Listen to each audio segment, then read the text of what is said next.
Les nuits vous paraissent longues, vous ressentez de la frustration, du stress, du mal à dormir, vous êtes à bout. Détendez-vous.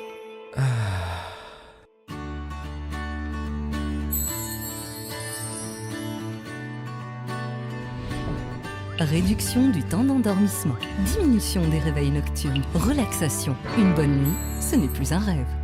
Ce produit est un complément alimentaire sans dépendance disponible en pharmacie. N'hésitez pas à demander conseil à votre pharmacien. Mérinal, notre priorité, la qualité. Bienvenue à la deuxième partie du Café Presse Politique, comme d'habitude, en direct sur Radio M. Merci à nos invités. Hassan Wali nous a rejoint en début de première partie. Ça n'est pas passé inaperçu. Oui, ça c'est sûr. Alors, il y a eu beaucoup de textes qui ont été écrits cette semaine qui portent un regard assez négatif sur la révolution du 22 février, sur le Hirak, notamment celui de Kamel Daoud, évidemment. Beaucoup de critiques, beaucoup de polémiques, beaucoup de réponses aussi. Saïd Jafar, vous avez répondu de manière très élégante, pédagogique, admirable à ce texte, parce qu'il fallait parfois aussi rappeler quelques vérités. Comment est-ce que vous réagissez quand vous voyez des gens intelligents, importants, critiquer le Hirak? Est-ce que aujourd'hui nous avons du mal à accepter la critique du Hirak d'Aïd Khadridi? Mais il faut nommer, tu parles évidemment de Kamel Daoud. Pas que de Kamel Daoud. Mais de manière générale. Qui a fait une longue analyse dans le point qui fait un peu 100 points sur le Hirak. Et je trouve que c'est dommage qu'il soit pas parmi nous pour parler. Nous l'avons invité, il n'a pas pu venir cette fois-ci. Mais j'espère qu'il viendra, parce que le CPP, j'imagine, est ouvert à toutes ces voix et tout. Alors, bon, moi, j'ai lu ce texte de Kamel, et je trouve que, de Kamel Daoud, et je trouve qu'il y a, pour moi, il y a un décalage entre ce que je vois ici les vendredis. C'est vrai qu'il il a cette vision un peu, il parle de l'Algérois, de ce qui se passe à Alger, de l'algérocentriste, etc. Il utilise un peu cette baguette, mais je vais pas me sentir culpabilisée par ça. Moi, j'habite au boulevard 5. Mohamed 5. Et je descends le vendredi et je vois ce qui se fait. Et je vois les gens qui viennent par milliers de Babloued, de l'Est, de l'Harraj, du Sendé, etc., par Hassiba, la Tchétchi qui débarque sur Didouche, etc. C'est-à-dire, on voit pas la même chose. Donc, donc mon point de vue est forcément un point de vue de l'intérieur et pas de l'extérieur, de la distance que lui il a. Donc il y a ça, mais je pense que Kamel Daoud est resté sur une idée de l'Algérie qu'il avait avant ce à quoi on assiste nous depuis 11 mois maintenant. Moi je suis pas, on nous reproche d'être un peu dans la béatitude, de dire que du bien, de l'autoglorification, etc. Il y a un mot qui n'existe pas, un verbe qui n'existe pas en français, qui est en anglais, c'est humbled, c'est-à-dire te rendre humble. Ouais. C'est comme ça que moi, personnellement, d'Aïd Khadridi, je me sens par rapport au Hirak, par rapport à ce qui se passe en Algérie, tous les vendredis, tous les mardis depuis le 22. Je me sens humbled parce que c'est quelque chose que je suis pas dans la béatitude, c'est quelque chose que je n'imaginais pas, que je ne concevais pas, qui pouvait arriver à ce pays dans lequel je vis depuis très longtemps, où j'ai vécu la guerre civile, où je suis partie après la guerre civile, où je suis revenue après toutes ces années de Bouteflika, etc. Il y a cette lame de fond, cette chose qui se passe, ces gens, les petites vieilles, les vieux monsieur, les jeunes, les enfants, les adultes, c'est-à-dire tous ces Algériens qui sont déterminés à sortir, dire qu'ils sont des citoyens, qu'ils refusent que les militaires, ils le disent clairement, que les militaires gèrent ce pays. C'est-à-dire, et aussi, surtout, la manière avec laquelle ils le font. Moi, je pense que Kamel Daoud, on voit pas les mêmes choses. Lui, il est dans l'élection, le calendrier électoral, le pouvoir, ils ont fait une élection, ils ont gagné, etc. Bon, il y a un nouveau président. Mais moi, je vois ces gens-là qui continuent, malgré tout ça, malgré les arrestations. J'ai été dans des procès où j'ai vu une solidarité incroyable qui se tissait de manière, je veux dire, organique autour des familles des détenus, c'est-à-dire des choses que qu'on aimerait, on aimerait avoir le temps de raconter, de montrer, etc. Les slogans. Il y a un très très bel un entretien dans Middle East Eye sur les slogans du Hirak, la langue du Hirak, utiliser le Darja Tarna, comment elle est revenue avec ce Hirak, et qui est devenue la langue qui a été imposée comme la langue des Algériens. Il y a toutes ces choses qui me fascinent, et que moi je trouve pas qu'il y a d'échec sur ça. Il y a, pour ceux qui voient les choses du point de vue peut-être des appareils, du calendrier institutionnel, etc. Peut-être qu'il y a, mais moi je le vois d'un autre côté. Et je voudrais citer une phrase de Kamel Daoud, et c'est pour ça que je trouve qu'on voit pas les mêmes choses. Étrange réalité au pluriel, écrit Kamel Daoud, d'un pays fermé sur lui-même, isolé du reste du monde, difficile à comprendre et encore traversé par les houles de sa mémoire dévorante. C'est incroyable, je vois pas du tout ça, moi. Je trouve que les Algériens, ils sont complètement ouverts. C'est-à-dire ce que je vois dehors, magnifique. Je trouve qu'ils ont un humour incroyable. Quand ils nous ont fait les images des gens, des soldats qui courent pour aller c'était impressionnant. À l'enterrement de. Officiellement, c'est pas des soldats. Mais oui, mais on voyait bien, c'est-à-dire par leur forme, etc. Le slogan immédiatement le lendemain, c'était très drôle, c'était magnifique, c'était intelligent, c'était Hadi Janaza ou la marathon, c'est-à-dire c'est vraiment et ceux qui nous disaient de manière très sérieuse qu'il fallait remercier Gaïd Salah parce qu'il nous a pas tiré dessus, parce qu'il nous a pas tué, parce qu'il nous a pas massacré. Il est jeune, ils lui disent, vous entendez leur chant? Mais je sais pas si Kamel Daoud les entend, ils lui disent Ya Shingri Hatiri Alina, c'est-à-dire c'est-à-dire ils ont dépassé ce stade-là, ils sont dans autre chose, ils sont dans une nouvelle être à soi, être à son pays, que voilà, je parle beaucoup trop, je suis désolée, j'aime beaucoup Kamel Daoud, je suis pas en train de l'insulter, je déteste ceux qui je veux non, c'est vrai, il y a beaucoup de gens qui insultent, mais ça c'est pas le Hirak, c'est les réseaux sociaux. Les réseaux sociaux, ça crée des monstres, ça crée l'anonymat, etc. Et ça me dégoûte de voir les insultes qu'on envoie à Kamel. Voilà.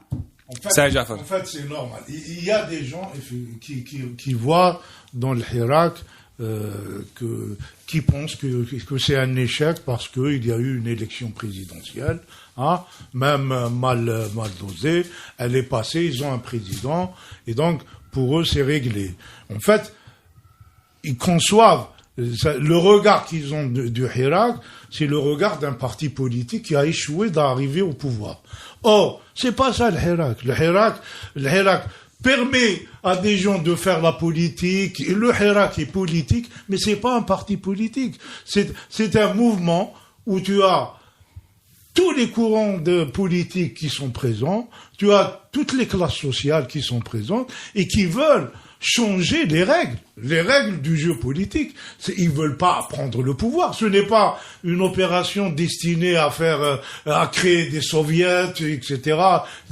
Non, c'est un mouvement dont le but est de faire changer. Et ceux qui disent que le Hirak a échoué ne regardent pas aussi toute cette dynamique qui se met en place. Il y a des étudiants qui sont en train de s'organiser, et il y a des gens qui n'ont jamais pensé un jour s'intéresser à la politique qui s'y intéressent. C'est ces choses-là qui sont en train d'être semées. Le Hirak qui fait qu'on peut jamais parler d'échec. Maintenant, si les gens considèrent que le Hirak c'était un parti politique, un mouvement qui allait prendre le pouvoir, effectivement, ils peuvent considérer que c'est un échec. Mais si on a un regard de société, c'est absolument pas un échec, c'est un mouvement qui va pas s'arrêter, même si les manifestations s'arrêtent, voilà. Mais il pose quand même la question le Hirak, ça se passe qu'à Alger. Est-ce que quelqu'un peut répondre à ça? Parce que moi, j'ai trop parlé. On va pas rester sur ça. Oui, mais j'aimerais simplement qu'on puisse répondre sur ça. Hassan, qu'est-ce que vous pensez? Vous avez certainement quelque chose à dire. Mais qu'est-ce que vous pensez de cette accusation permanente et récurrente de l'algérocentrisme? Non, elle est permanente. Je l'ai pas entendu. Bon. Je voulais éviter ce sujet. Hein. Moi, je travaille sur... de temps en temps sur l'histoire, je reviens aux fondamentaux. Je lisais le livre thèse de Mehsas et je m'intéresse beaucoup à la période des amis du manifeste. Donc c'est une période extrêmement intéressante, 43-45, qui a explosé avec le 8 mai 45, mais qui était le moment où tout le mouvement national s'est réuni sous la même bannière et où chaque composante du mouvement national a beaucoup progressé grâce à ce mouvement unitaire qui nous intéresse beaucoup et qu'on essaie de reconstituer dans le contexte d'aujourd'hui avec le Hirak, avec une strate société civile plus parti politique. Il y a un écrit en bas de page qui rappelle qu'au moment où les élites, entre guillemets, urbaines avançaient les mots d'ordre indépendantistes, la presse coloniale et la partie des entre guillemets de ceux qui plus tard les collaborateurs algériens opposaient un pays profond qui était coupé de ces revendications-là. Donc c'est une tradition d'opposer un imaginaire de pays profond, rural, qui est enraciné à la ruralité, qui lui n'est jamais sur les mots d'ordre trop avant-gardistes de la ville, de la plèbe qui fait la révolution. Et on va toujours vous dire, vous êtes sur une trajectoire, mais en fait le pays profond, qui lui est la réalité anthropologique d'un pays, il n'est pas comme vous, et en fait vous êtes en l'air. 70% des Algériens vivent dans les villes aujourd'hui. Et c'est un chiffre qui est en train de monter. Il y a une forme de ruralité. Il y a une forme de ruralisme dans les villes, mais c'est complètement, à mon avis, déconnecté de la réalité d'opposer un pays profond qui est sur d'autres valeurs que celui des villes avancées, parce que la réalité de la politique aujourd'hui, depuis longtemps, depuis le XXe siècle, ce sont les villes qui la font. Et le progrès se fait par les villes. Et les révolutions se font par les villes. Et la révolution algérienne, c'est une combinaison des villes et de la ruralité, mais qui est partie des villes. Donc voilà, j'ai pas envie de répondre à cet argument-là. On n'a jamais été, enfin j'y ai répondu finalement, mais on n'a jamais été autant algéro-décentré que durant le Hirak. Il y a eu la répression d'Oran. Il y a eu un convoi. Des convois qui sont partis de toutes parties et d'Alger pour essayer d'aller le vendredi suivant porter la solidarité à Oran. Voilà, donc le message, on s'est appuyé sur ça beaucoup pour opposer la contre-révolution à la révolution. Hassan. Il faut que je précise d'abord une chose. Quand j'ai parlé tout à l'heure des habitants de Ain Fla, je parle d'une seule personne, pas tous nos amis d'Ain Fla. Mais finalement... Tu t'es coulé, toi. Ouais. Mais finalement, c'est pas un habitant d'Ain Fla, c'est un Algérois depuis longtemps. Donc je retire ce que j'avais dit. Pour répondre un peu à ceux qui décrètent la fin du Hirak, c'est-à-dire la fin de la révolution. L'échec.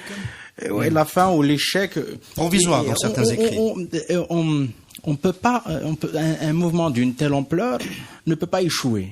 Il marche en engrangeant des victoires, beaucoup de victoires. Elles sont sociales, sociétales, politiques, intellectuelles.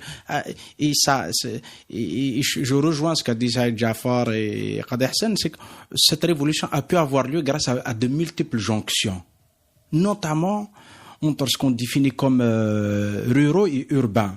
La frontière a sauté à partir du 22 février parce que cette révolution est partie des campagnes, elle est partie de Kharata, de Khanchla et de Msila. Pour la première fois, on a vu 52 villes du pays se sont soulevées.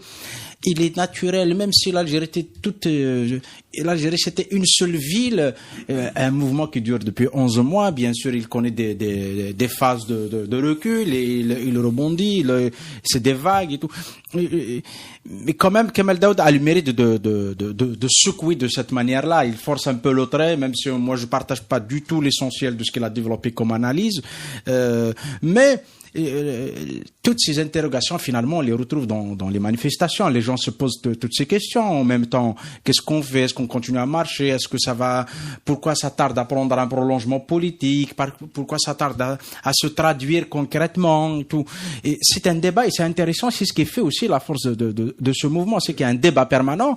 Les gens n'ont pas la prétention d'apporter des réponses, d'avoir des réponses toutes faites.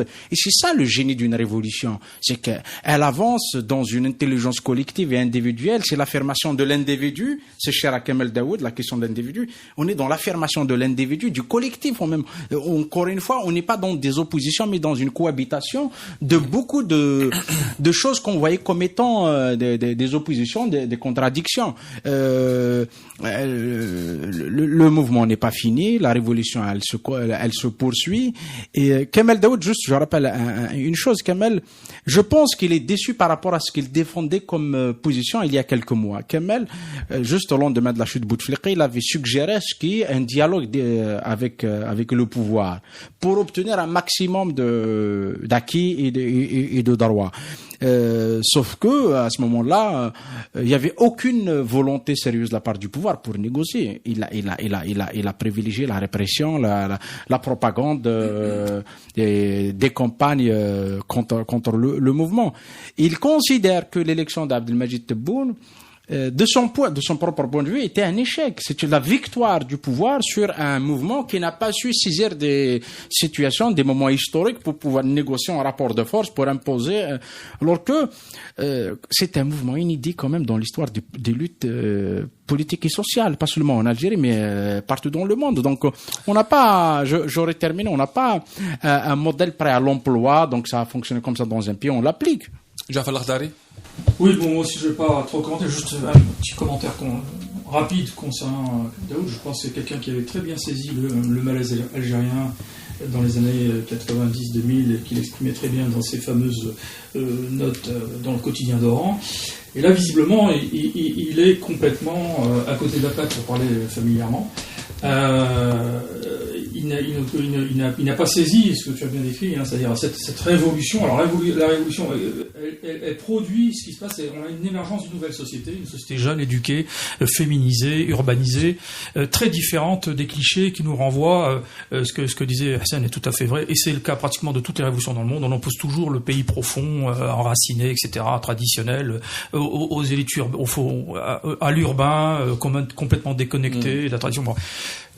Cette révolution est en cours. Elle est d'ailleurs, comment dire, elle a ses équivalents dans l'ensemble du monde arabe pour les mêmes raisons, éducation, urbanisation, etc., féminisation.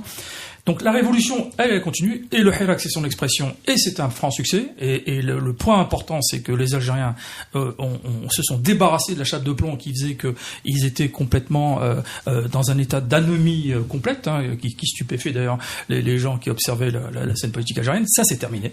Et on ne pourra pas faire rentrer le génie dans sa bouteille. Donc c'est un phénomène irréversible. Maintenant, la vraie question qui est posée, vous avez le problème de la séquence politique. C'est vrai qu'il y a une fenêtre d'opportunité aujourd'hui pour changer la donne sur le plan politique. Et c'est ce que tout le monde perçoit, si nous ne faisons pas les choses qu'il faut pour saisir cette opportunité et changer le système politique, pour faire en sorte que le peuple algérien puisse exercer sa souveraineté, et ça passe d'abord effectivement par une refonte des institutions, mais une refonte qui obéisse à un processus constituant démocratique. Alors effectivement, et c'est déjà arrivé dans l'histoire, vous pouvez avoir des révolutions qui continuent, c'est-à-dire des transformations sociales, mais qui ne trouvent pas immédiatement leur tradition politique. Ça peut venir peut-être plus tard, ça sera décalé. Mais ce qui est certain, c'est que nous avons une fenêtre d'opportunité, et c'est la raison pour laquelle aujourd'hui, dans le Hirak, on voit d'autres formes d'organisation qui sont en train d'émerger, notamment au niveau des étudiants. Il y a une prise de conscience que manifester, il faut continuer, mais ça ne suffit plus, et il va falloir entrer dans le dur, c'est-à-dire dans la négociation pour le changement réel. Il ne reste pas beaucoup de temps, même si je dois dire le temps est écoulé. En quelques minutes, la loi contre le discours de haine proposée par Abdelmajid Tebboune, vous êtes pour ou contre, Saïd? Moi, je pense qu'elle est inutile. Le discours de haine a été entretenu. C'est-à-dire, il suffit, il n'est pas nécessaire de faire une loi. Le code pénal déjà actuel est largement suffisant. Donc, ça a l'air, le plus inquiétant, c'est que ça peut, tel que ça a été formulé, ça peut être utilisé aussi contre la liberté d'expression. Et l'incarcération du directeur de culture de la ville de Msila. Voilà, c'est vraiment la contre. Moi, je l'ai déjà dit. Je l'ai déjà dit. je pose la question à tout le monde. Son limogeage était le message suffisant. C'est-à-dire que c'est un État qui se respecte.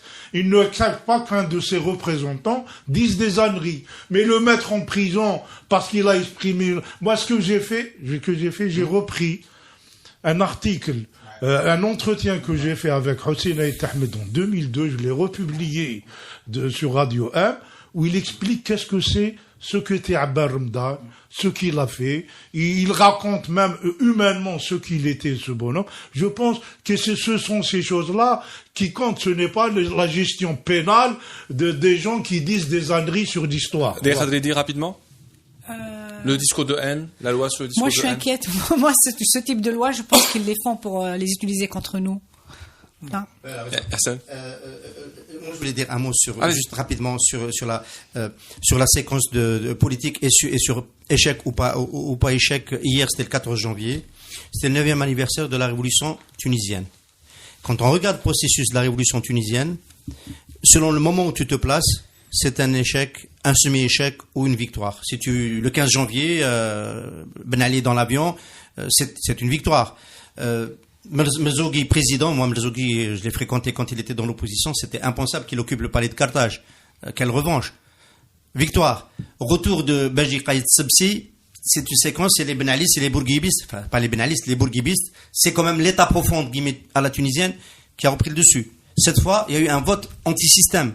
Vraiment anti-système. Et on est dans une situation d'ailleurs où on a du mal à former un gouvernement. Donc dans le cas algérien, on l'a dit tout à l'heure pour Tebboune, 90 jours pour évaluer. Le gigantesque mouvement du 22 février pourra pas l'évaluer. C'est vrai qu'il peut y avoir des reculs. Ne pas avoir bloqué complètement le 12 décembre, ça peut être perçu comme un échec. Mais est-ce que c'est un échec qui donne une victoire au pouvoir ? Il faudra encore attendre pour voir. Moi, je pense que ce qu'il faut évaluer, c'est ce que a très bien décrit Daï Khadridi tout à l'heure, c'est la gigantesque énergie populaire qui a été libérée. Hassan, on termine avec vous. Non, mais c'est vrai que le directeur de la culture de Msila a tenu des propos grotesques, mais son placement en détention provisoire est une connerie, est une aberration, et sa place n'est pas en prison. Mais il faut rappeler quand même, bien avant, comment il s'appelle, Rabh Hadrif, Ali Kafé a tenu des propos similaires aux propos tenus par Rabh Hadrif. Comment il s'appelle, Bembella, pareil, il a tenu des propos similaires par rapport à Ben, à Krim, à Aït Ahmed, Boudiaf.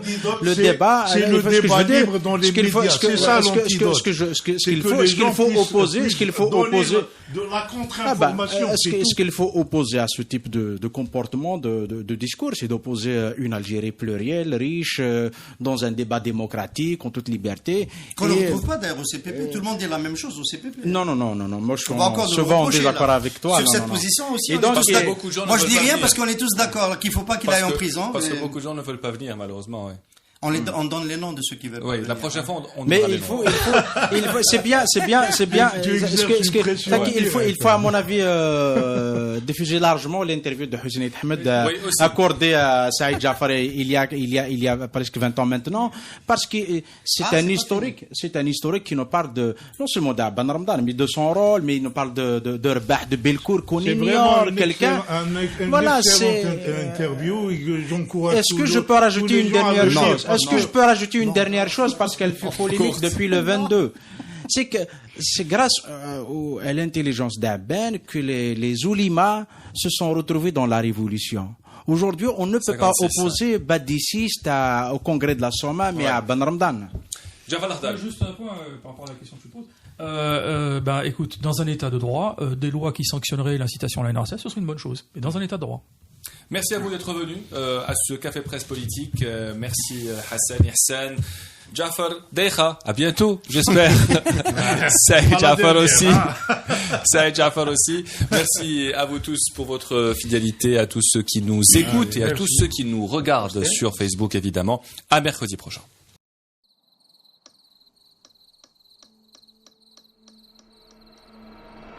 Les nuits vous paraissent longues, vous ressentez de la frustration, du stress, du mal à dormir, vous êtes à bout.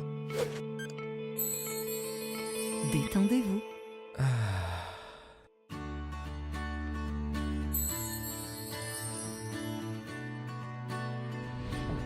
Réduction du temps d'endormissement, diminution des réveils nocturnes, relaxation. Une bonne nuit, ce n'est plus un rêve. Ce produit est un complément alimentaire sans dépendance disponible en pharmacie. N'hésitez pas à demander conseil à votre pharmacien. Mérinal, notre priorité, la qualité. Pour bien s'entendre, il faut bien s'écouter. Rendez-vous sur M, la petite radio du Grand Maghreb.